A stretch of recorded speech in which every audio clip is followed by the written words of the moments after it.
Chapitre 55. Le mérite de l'ascétisme et de la pauvreté et l'incitation à la modération.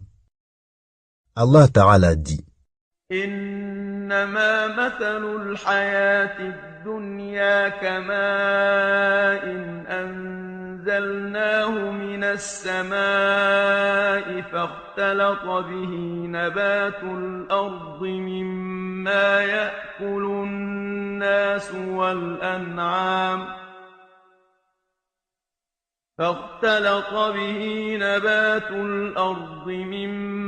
يأكل الناس والأنعام حتى إذا أخذت الأرض زخرفها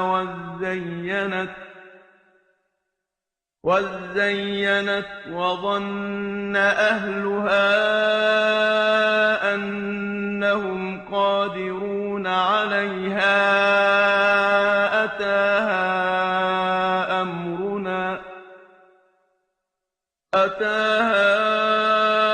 أمرنا ليلا أو نهارا فجعلناها حصيدا كأن لم تغن بالأمس كذلك نفصل الآيات لقوم يتفكرون. La vie présente est comparable à une eau que nous faisons descendre du ciel et qui se mélange à la végétation de la terre dont se nourrissent les hommes et les bêtes. Puis, lorsque la terre prend sa parure et s'embellit, et que ses habitants pensent qu'elle est à leur entière disposition, notre ordre lui vient de nuit ou de jour. C'est alors que nous la rendons toute moissonnée, comme si elle n'avait pas été florissante la veille. Ainsi exposons-nous les preuves pour des gens qui réfléchissent. Sourate 10, verset 24. Et propose-leur l'exemple de la vie ici-bas. Elle est semblable à une eau que nous faisons descendre du ciel. La végétation de la terre se mélange à elle, puis elle devient de l'herbe desséchée que les vents dispersent. Allah est certes puissant en toutes choses.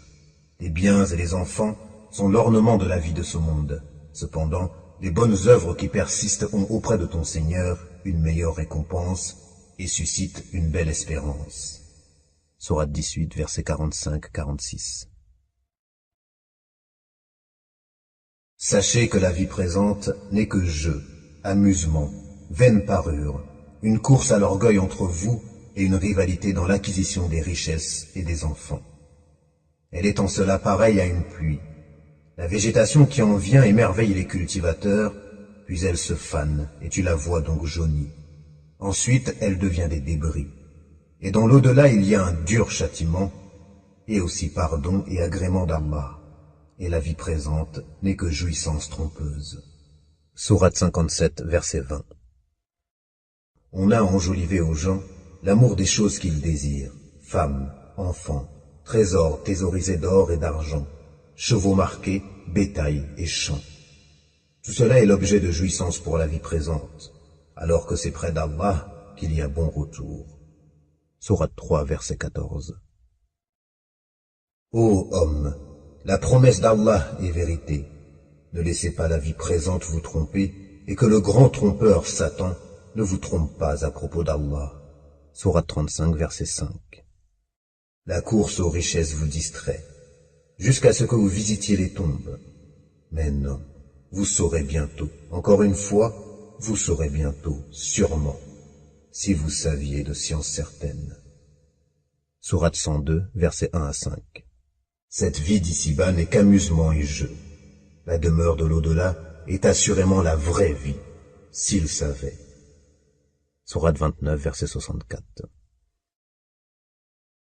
457. Selon Amr ibn Auf al-Ansari, radiyallahu anhu, le messager d'Allah alayhi salatu wassalam envoya Abu Ubaïda ibn al-Jarrah à Bahreïn pour y collecter l'argent de la capitation, de la jizya. Lorsque les Ansar apprirent son retour avec des biens de Bahreïn, ils accomplirent la prière de l'aube, le Fajr, avec le messager d'Allah alayhi salatu wassalam. Après la prière, il voulut partir alayhi salatu wassalam, mais les Ansar allèrent à sa rencontre. En les voyant arriver, il sourit et leur dit: Je crois que vous avez entendu dire qu'Abu Ubaïda a apporté certaines choses de Bahreïn. Ils répondirent: Oui, ô messager d'Allah. Il leur dit alors, réjouissez-vous, car vous allez obtenir ce que vous souhaitez. Par Allah, ce n'est pas la pauvreté que je crains pour vous, mais que vous soient offertes les richesses de ce monde, comme elles furent offertes à ceux qui vous ont précédés. Que vous rivalisiez les uns avec les autres pour les obtenir, comme ils l'ont fait, et qu'elles causent votre perte, comme elles ont provoqué la leur. Al-Bukhari et Muslim. 458. Abu Sa'id al-Khudri, radiyallahu anhu, rapporte. Le messager d'Allah, alayhi salatu wassalam, s'assit sur le mimbar et nous prîmes place autour de lui. Il dit, je crains en particulier pour vous, après ma mort, que vous soient offerts les charmes de ce monde. Al-Bukhari et Muslim. 459. D'après Abu Sa'id al-Khudri, radiyallahu anhu, le prophète alayhi salatu wassalam a dit, ce bas monde est savoureux et verdoyant, et Allah Ta'ala vous fera hériter les uns des autres, et il verra ensuite comment vous agirez. Prenez donc garde à ce monde et aux femmes. Muslim. 460.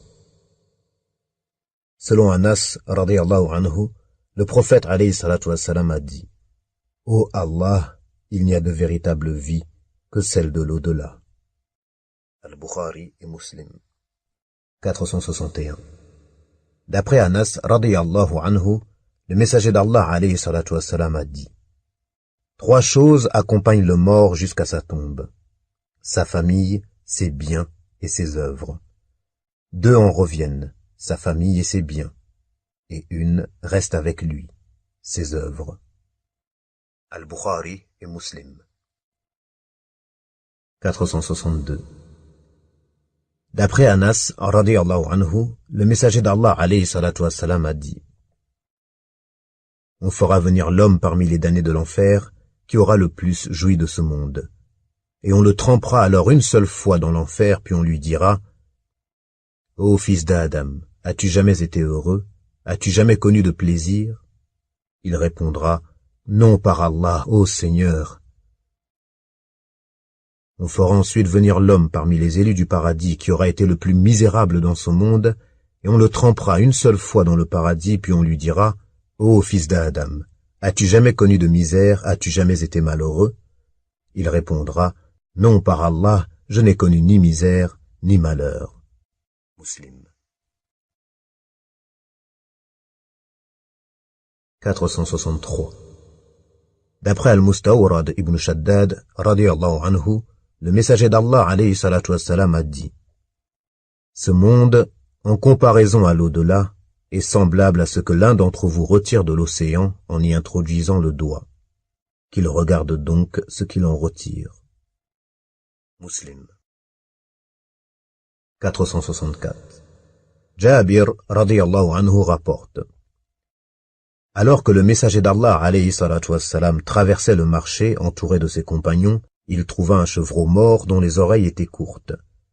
Il le saisit par son oreille et dit, « Qui veut ceci pour un dirham ?»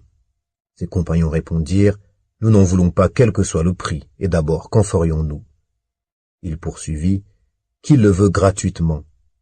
Ils répondirent, « Par Allah, même s'il était vivant, il aurait une tare à cause de ses petites oreilles, à plus forte raison alors qu'il est mort. » Le messager d'Allah, alayhi salatu wassalam, dit, « Par Allah, ce monde a moins de valeur pour Allah que ce chevreau mort n'en a à vos yeux. » Muslim. 465. Abu Dhar, radiyallahu anhu, rapporte. Je marchais à Médine, en compagnie du prophète, alayhi salatu wassalam, sur une terre recouverte de pierres noires. Arrivé devant le mont Uhud, il me dit, « Ô Abu Dhar » Je répondis, « À ton service, ô messager d'Allah. » Il dit, « Je n'aimerais pas posséder l'équivalent de cette montagne en or et en conserver un seul dinar 3 jours d'affilée, sauf de quoi payer une dette, sans le distribuer aux serviteurs d'Allah, comme ceci, comme cela, ou encore comme cela, indiquant sa droite, sa gauche et derrière lui. » Puis il avança, alayhi salatu wassalam, et ajouta, « Les plus riches seront les plus misérables le jour de la résurrection, hormis ceux qui dépensent leur argent, comme ceci, comme cela, ou encore comme cela. » Il indiqua sa droite, sa gauche et derrière lui. Or ceux-là sont bien peu nombreux. Puis il me dit, ne bouge pas d'ici jusqu'à mon retour. Il avança à nouveau jusqu'à disparaître dans l'obscurité de la nuit. J'entendis une voix forte, et craignant qu'on ait attaqué le prophète, je voulus le rejoindre. Mais je me rappelai son ordre, ne bouge pas jusqu'à mon retour. Je restai donc à ma place jusqu'à son retour, puis je l'interrogeai. J'ai entendu une voix et j'ai eu peur, racontai-je. L'as-tu entendu? Me demanda-t-il. Oui, répondis-je. C'était l'ange Gabriel, dit-il, qui est venu me dire, quiconque de ta nation meurt sans rien associer à Allah, entrera au paradis. Même s'il a commis la fornication et volé, demandai-je. Oui, répondit-il, même s'il a commis la fornication et volé. Al-Bukhari, dont c'est la version, et Muslim. 466. D'après Abu Huraira, radiyallahu anhu, le prophète alayhi salatu wassalam a dit: si j'avais l'équivalent du mont Uhud en or, je n'aimerais pas en conserver un seul dinar 3 jours d'affilée, hormis de quoi payer une dette. Al-Bukhari et Muslim. 467. Selon Abu Huraira, radiyallahu anhu, le messager d'Allah alayhi salatu wassalam a dit: regardez ceux qui sont dans une position inférieure à vous, et non pas ceux qui sont dans une position supérieure, car cela vous empêcherait d'apprécier les grâces qu'Allah vous a accordées. Al-Bukhari et Muslim, dont c'est la version. Selon la version d'Al-Bukhari, le messager d'Allah, alayhi salatu wassalam, a dit: quand l'un de vous est tenté de regarder celui qui a été favorisé par rapport à lui dans la richesse et le physique, qu'il regarde plutôt celui qui est dans une position inférieure à lui. 468. Abu Huraira, radiyallahu anhu, rapporte que le prophète, alayhi salatu wassalam, a dit: malheur à l'esclave du dinar, du dirham, de la qatifa et de la khamisa, 2 vêtements de luxe. Si on lui en donne, il est satisfait, et si on l'en prive, il est mécontent. Al-Bukhari. 469. Abu Huraira, radiyallahu anhu, rapporte: j'ai vu 70 hommes de la Souffa, les compagnons pauvres qui vivaient dans la mosquée du prophète, alayhi salatu wassalam. Pas un seul ne portait un haut de vêtements, rida, mais seulement un pagne, un izar, ou une simple étoffe qu'ils nouaient autour du cou, et qui, pour certains, leur arrivait au milieu du tibia, et pour d'autres, au niveau des chevilles. Ils le retenaient alors de la main, de crainte que n'apparaissent leurs parties intimes. Al-Bukhari. 470. Selon Abu Huraira, radiyallahu anhu, le messager d'Allah, alayhi salatu wassalam, a dit: ce monde est la prison du croyant et le paradis du mécréant. Muslim. 471. Selon Ibn Umar, radiyallahu anhuma, le messager d'Allah, sallallahu alayhi wa sallam, le prit un jour par l'épaule et lui dit: sois dans ce monde comme un étranger ou un voyageur de passage. Ibn Umar disait: lorsqu'arrive le soir, n'attends pas d'être au matin, et le matin, n'attends pas d'être au soir. Profite de ta bonne santé pour œuvrer en prévision de la maladie, et profite de ta vie pour œuvrer en prévision de la mort. Al-Bukhari. Ce hadith fut interprété ainsi: ne te repose pas sur ce monde et ne le considère pas comme un lieu de séjour stable. Ne crois surtout pas que tu y vivras longtemps ou qu'il faille lui prêter une quelconque attention. Et ne t'y attache pas, comme l'étranger ne s'attache pas à un pays qui n'est pas le sien. Et ne t'en préoccupe pas, comme l'étranger qui souhaite retourner dans son pays. Et Allah est le garant du succès. 472. Abu al-Abbas, Sahl ibn Sa'd as-Sa'idi, radiyallahu anhu, rapporte: un homme se rendit auprès du prophète, alayhi salatu wassalam, et lui dit: ô messager d'Allah, indique-moi un acte qui me vaudra l'amour d'Allah et celui des gens. Il répondit, sallallahu alayhi wa sallam: abstiens-toi des biens et des plaisirs de ce monde. Az-Zuhd. Allah t'aimera. et abstiens-toi de ce qui appartient aux gens, ils t'aimeront. Hadith bon, rapporté notamment par Ibn Majah avec de bonnes chaînes de narrateurs. 473. D'après An-Nu'man ibn Bashir, radiyallahu anhuma, Omar ibn al-Khattab, radiyallahu anhu, mentionna les biens de ce monde que les gens avaient amassés, puis ajouta: J'ai vu le messager d'Allah, alayhi salatu wassalam, se tordre de douleur une journée entière, ne trouvant pas même des dattes de mauvaise qualité pour se remplir le ventre. Muslim. 474. Aïcha, radiyallahu anha, a dit: Lorsque le messager d'Allah, alayhi salatu wassalam, mourut, il n'y avait chez moi rien qui puisse être mangé, si ce n'est un peu d'orge que je conservais dans un garde-manger. J'en ai mangé pendant une longue période, mais lorsque j'en ai mesuré la quantité restante, il s'épuisa. Al-Bukhari et Muslim. 475.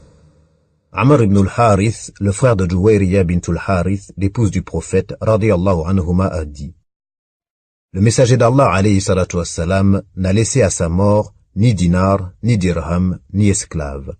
Rien si ce n'est sa mule blanche qui lui servait de monture, ses armes et un terrain laissé en aumône aux voyageurs de passage, puisque les biens des prophètes ne peuvent être hérités.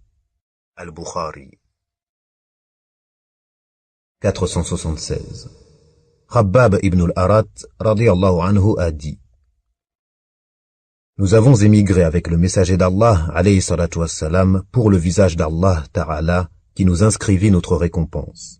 Certains parmi nous sont morts sans avoir joui de leur salaire, à l'image de Mus'ab ibn Umair, radiyallahu anhu, qui fut tué à la bataille d'Uhud. Il laissa un vêtement en laine si court que lorsqu'on lui couvrait la tête, ses pieds se découvraient, et inversement.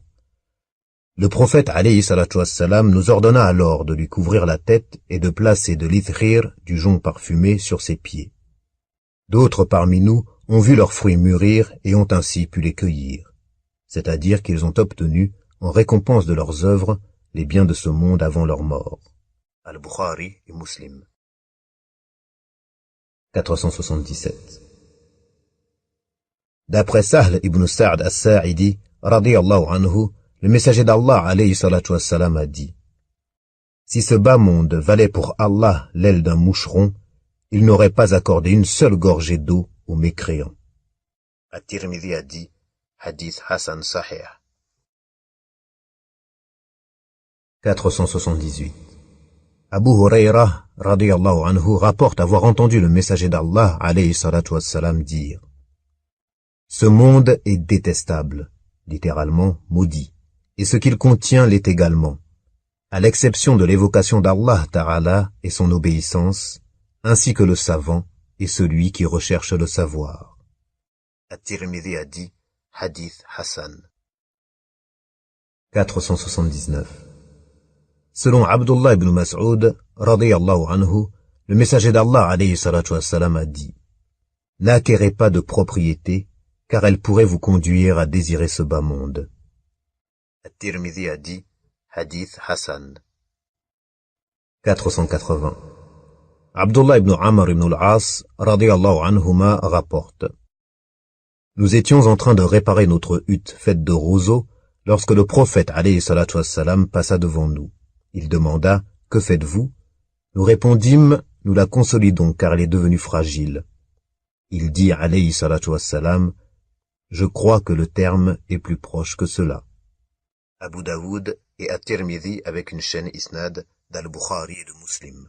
At-Tirmidhi a dit: Hadith Hassan Sahih. 481. Ka'b ibn Iyad, radiyallahu anhu, rapporte qu'il a entendu le messager d'Allah, alayhi salatu wassalam, dire: Chaque nation a une tentation. Celle de ma nation est l'argent. At-Tirmidhi a dit: Hadith Hassan Sahih. 482. D'après Othman ibn Affan, radiyallahu anhu, le prophète, alayhi salatu wassalam, a dit: L'homme n'a d'autre droit que ces quatre-là. Une maison où habiter, un vêtement dont il couvre ses parties intimes, ce qui pour l'homme est compris entre le nombril et les genoux, du pain et de l'eau. At-Tirmidhi a dit hadith sahih. Hadith jugé faible par Sheikh Al-Albani. Rahimahullah.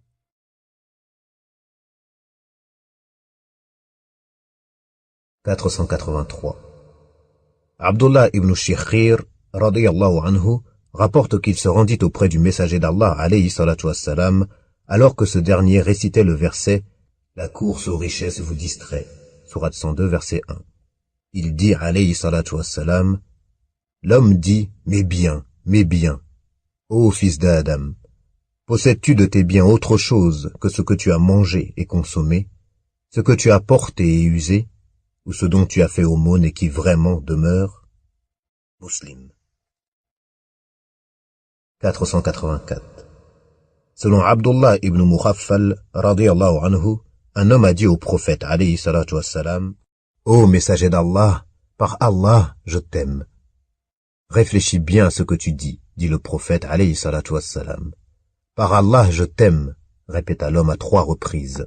« Si tu m'aimes vraiment, dit-il, alayhi salatu wassalam, alors prépare-toi à une vie de misère, car la pauvreté touche ceux qui m'aiment plus rapidement que le torrent n'atteint sa destination. » At-Tirmidhi a dit hadith Hassan.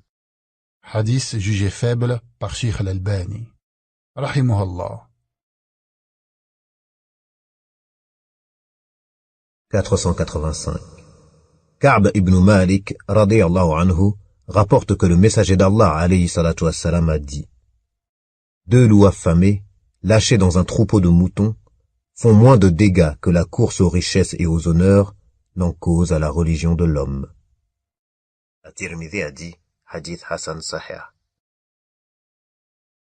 486. Abdullah ibn Mas'ud, radiyallahu anhu, rapporte: le messager d'Allah, alayhi salatu wassalam, s'endormit sur une natte, puis se releva. Nous vîmes alors les traces laissées sur son flanc par la natte, et nous lui proposâmes, ô messager d'Allah, et si nous t'apportions un matelas confortable? Il répondit, alayhi salatu wassalam, qu'ai-je à faire de ce monde? Je ne suis ici-bas que comme un cavalier qui s'est assis à l'ombre d'un arbre, puis s'en est allé en le laissant derrière lui. At-Tirmidhi a dit hadith Hassan Sahih. 487. D'après Abu Huraira, radiyallahu anhu, le messager d'Allah, alayhi salatu wassalam, a dit: les pauvres entreront au paradis 500 ans avant les riches. At-Tirmidhi a dit hadith Hassan Sahih. 488. Selon Ibn Abbas et Imran ibn al-Husayn, radiyallahu anhum, le prophète, alayhi salatu wassalam, a dit: j'ai vu le paradis, la plupart de ses habitants sont des pauvres. Et j'ai vu l'enfer, la plupart de ses habitants sont des femmes. Al-Bukhari et Muslim. 489. D'après Oussama ibn Zayd, radiyallahu anhuma, le prophète, alayhi salatu wassalam, a dit: je me suis tenu devant la porte du paradis, et j'ai vu que la majorité de ceux qui étaient entrés étaient des pauvres, alors que les riches n'étaient pas encore autorisés à y entrer, sachant que ceux destinés à l'enfer y avaient déjà été conduits. Al-Bukhari et Muslim. Ce hadith a déjà été cité au chapitre sur le mérite des faibles, numéro 258. 490. D'après Abu Huraira, radiyallahu anhu, le prophète, alayhi salatu wassalam, a dit: la parole la plus véridique jamais dite par un poète est celle de l'abid. Certes, tout en dehors d'Allah est vain. Al-Bukhari et Muslim.